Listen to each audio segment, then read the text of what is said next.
how important is it to watch movies that a second time, or better yet, how important is it to watch a movie that you didn't enjoy the first time a second time?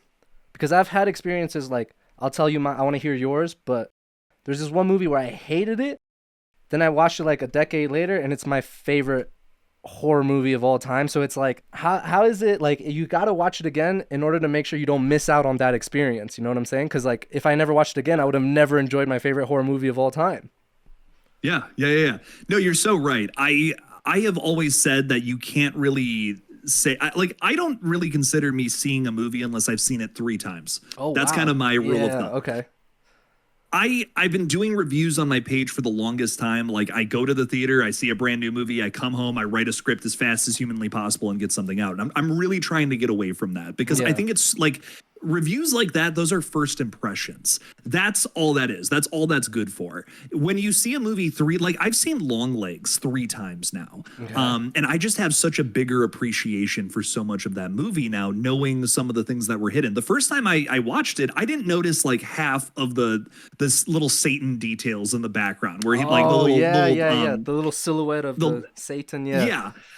I didn't notice half of those. This last time, I literally watched it Wednesday morning for a podcast I'm doing, and I just noticed so many more of those in such poignant places. It's not just there as like Easter egg, blink or you'll miss it. It's Yeah. there like in poignant shots when it's important, when it comes into the story, when an evil element comes into the story, and I'm just like, wow.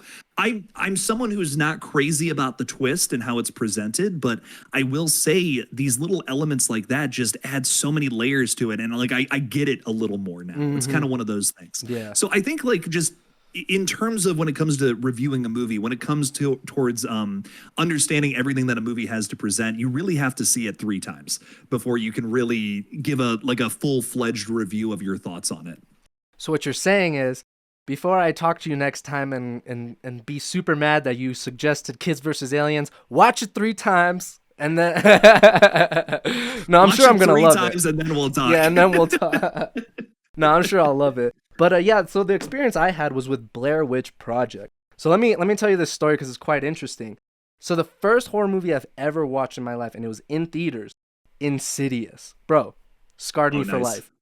I don't think that's the movie you should start your horror watching career with, because it is, especially at 10 years old, like it is just, oh my god, imagine not knowing what a jump scare is and then seeing the red face jump, might be the greatest jump Man. scare. Dude, I could not sleep in my room without the lights on for like a year, and I'm not like exaggerating, like this is not something cool, but like that old lady with the candle, no, that shit was in my room. I know she was in my room. So imagine watching that, and then like I was obsessed with horror movies. I was like, Mom, Dad, what's the best horror movie you watched growing up? And dude, unanimous around the table, all the adults were like, Blair Witch Project, Blair Witch Project. Oh my god, Blair Witch Project. So I was like, oh my god, everyone's saying this is like one of the greatest horror movies ever. It might be even scarier than Insidious. And then I watch it, and I was like 11 years old. I'm like, dude, this is fucking garbage. What the fuck do people... I was like, imagine going from Insidious where there's jump scares and monsters, and then in Blair Witch where there's literally no soundtrack. There's no sound effects at all. You're just like, what is this trash? So I finished the movie and I was like, that might be the worst movie I've ever seen.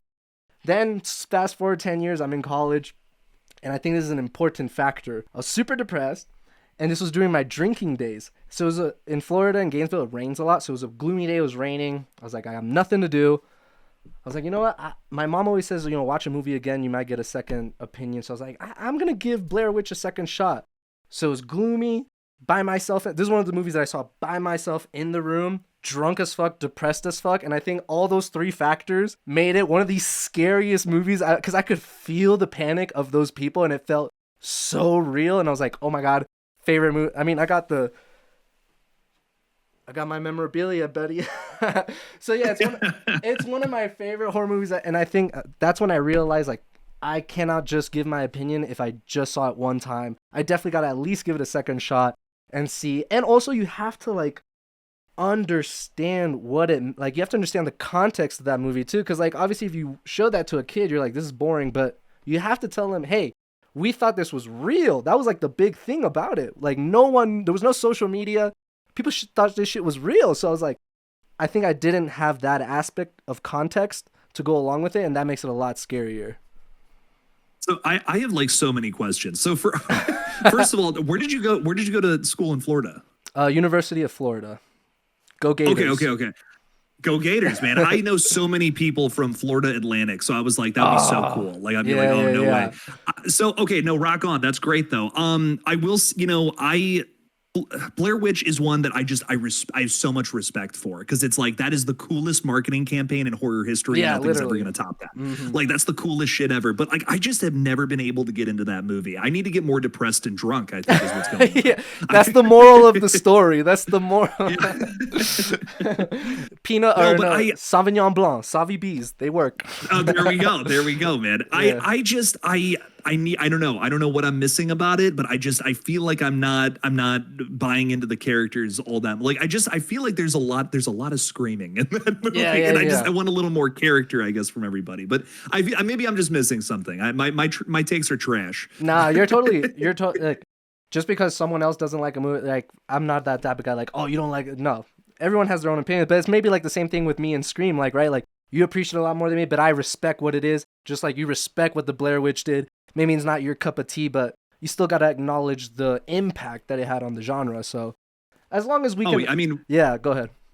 We wouldn't have found footage like without that movie. Like, I mean, Literally. sure there was found footage movies beforehand, but I mean, how the genre has exploded beyond that, you wouldn't have that without Blair Witch, without a doubt. That's a great take because I would have forgot to say that. You're totally right. I know it wasn't the first found footage movie, but it definitely was the movie that put like found footage on the map.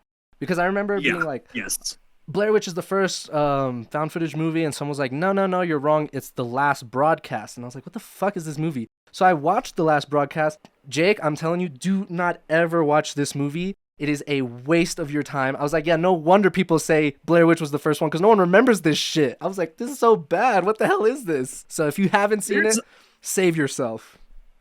Oh my God, I'm totally blanking on the name of it, but there's an alien one from like I want to say it's like the late 80s or something like that. It's a found footage movie with aliens from the late 80s and it's the McPherson Project. That's what it's called. I honestly, dude, I recommend it because it's like I think a lot of found footage nowadays is either like this is maybe a hot take, but everything I think boils down to it's either inspired by the Blair Witch or Paranormal Activity in some way, shape, or form. They're the two juggernauts, right? Yeah, I mean, like there's a lot of original found footage movies, but it feels like it always comes down to one or the other. And with outliers, of course, but the McPherson tape, which that's what it's called, not McPherson Project. It's the the McPherson tape. Okay.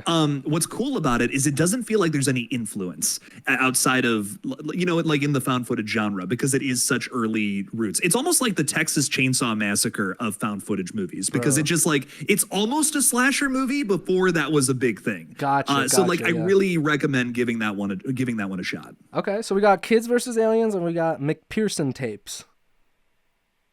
Yeah, like it's like I can't even remember the spelling. It's like MCPH. It's on Shudder. I'll figure. Yeah, I'll find it somehow, some way. Yeah. But yeah, no, I think you're totally right. You got to watch, and I learned it the hard way. But you got to watch movies more than once because it also happened to me with Deadstream. I think the first time I saw Deadstream, I was not vibing with his like YouTube personality and the quirks and all that. So if you're not vibing with it right away, you're not going to enjoy it. But then I was like, I saw a video on YouTube, like the behind the scenes showing like how he made it. And I just fell in love immediately with the movie because I was like, oh my God, like all the effort this guy went through to make it. So I rewatched it now with that in mind and I loved it. So I think it's like, yeah, there's certain things you don't catch the first time or there's certain things you don't have in context.